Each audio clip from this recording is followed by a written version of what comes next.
Hey everyone, Tigertenaka here, and welcome back to another part of Pokemon Heart Gold.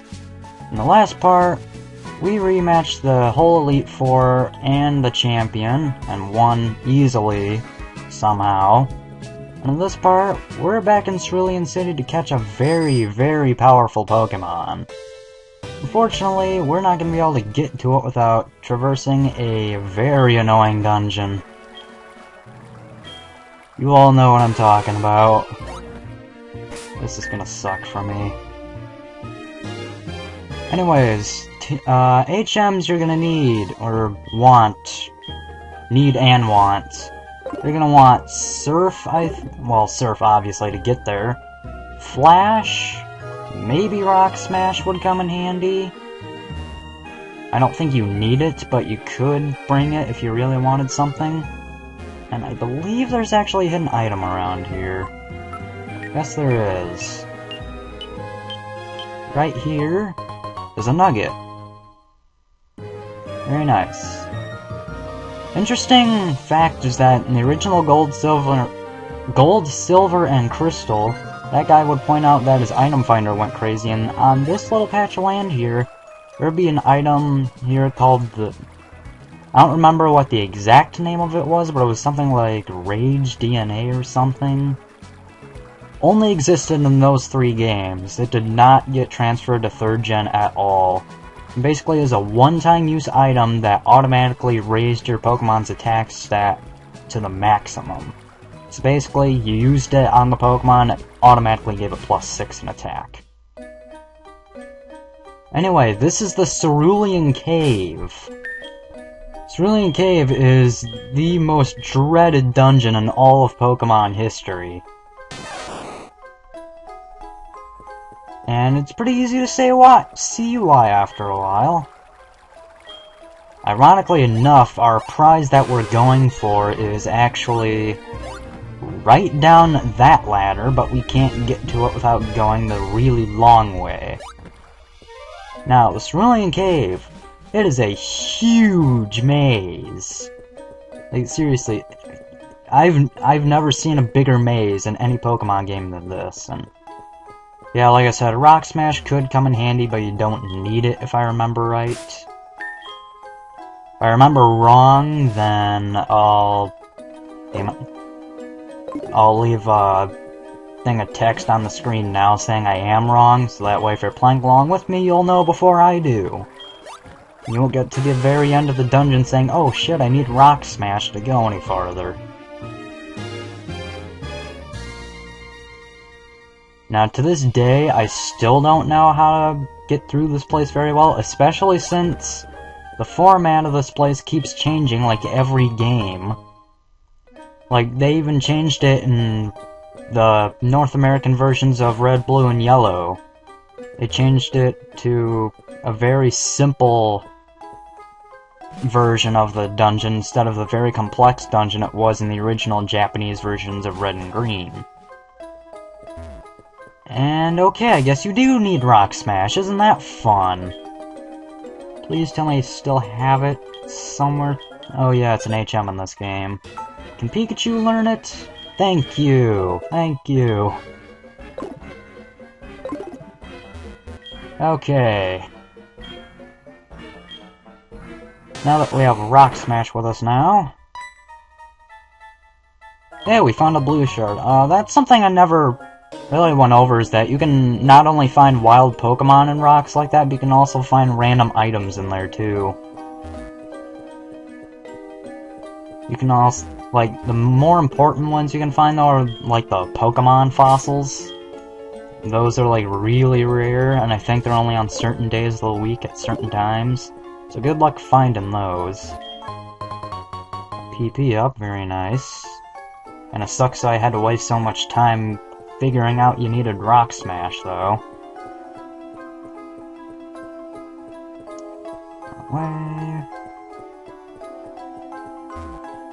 Yeah, this place is very annoying. Easily the hardest dungeon in any game. Especially with the levels the wild Pokemon are at. They're just ridiculous.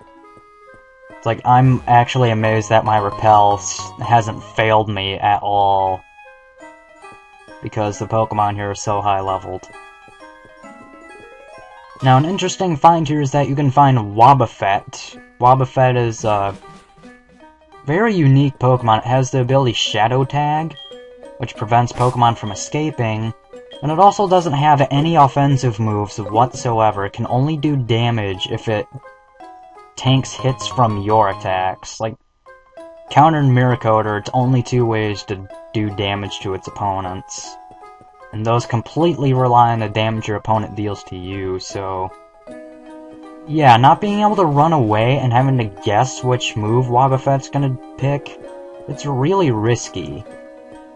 That's why I recommend using Repels here, even if you're really against using Repels for whatever reason. I would highly recommend using them at least for this area.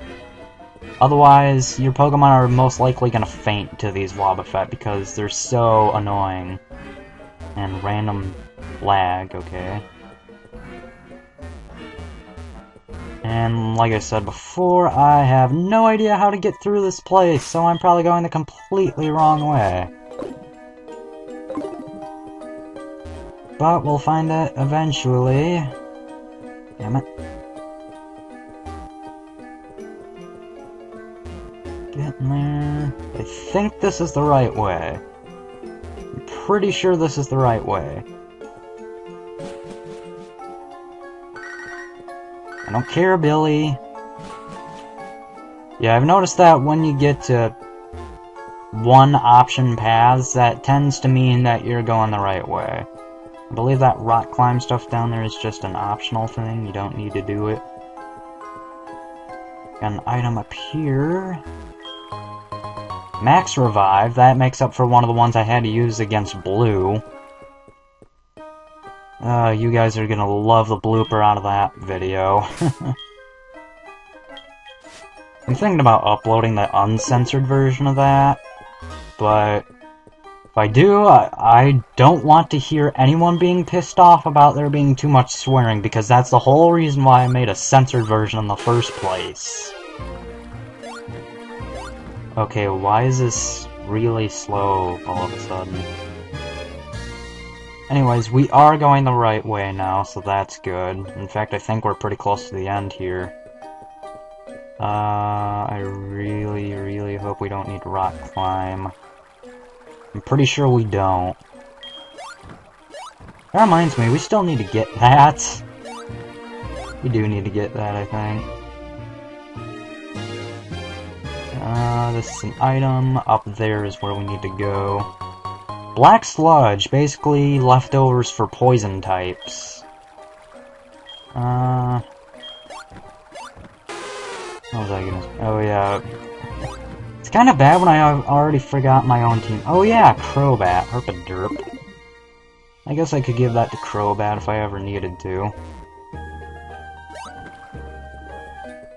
And here it is! This is the Pokemon we came here for. I would highly, highly recommend you save here. This thing is very powerful. We'll get into it once we get into the battle.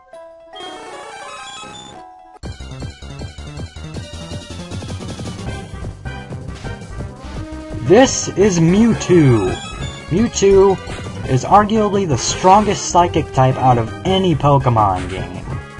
There's a reason why this thing was so feared in the original Red and Blue, because it was so powerful. It was ridiculous.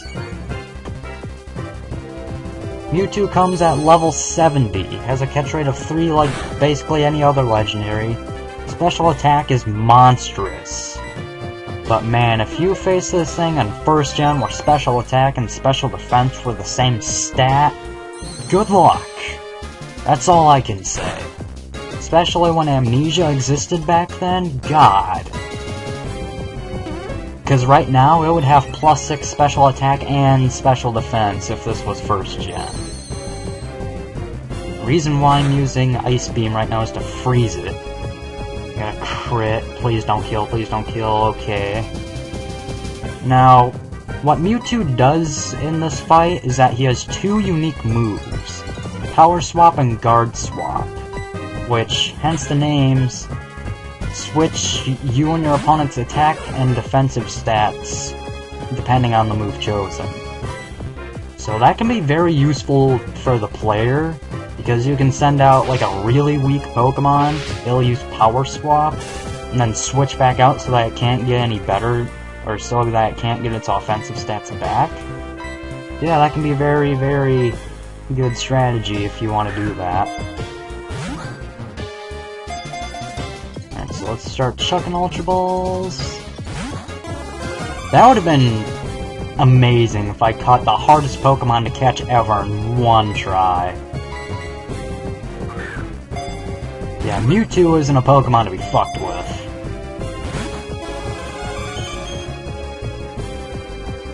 If any of you saw my birthday special, or the birthday special I made a few months back, you would know how powerful Mewtwo is, even if it's using a not very effective move on you. Okay, why is he only using Amnesia? Seriously? Not that I'm complaining, but come on.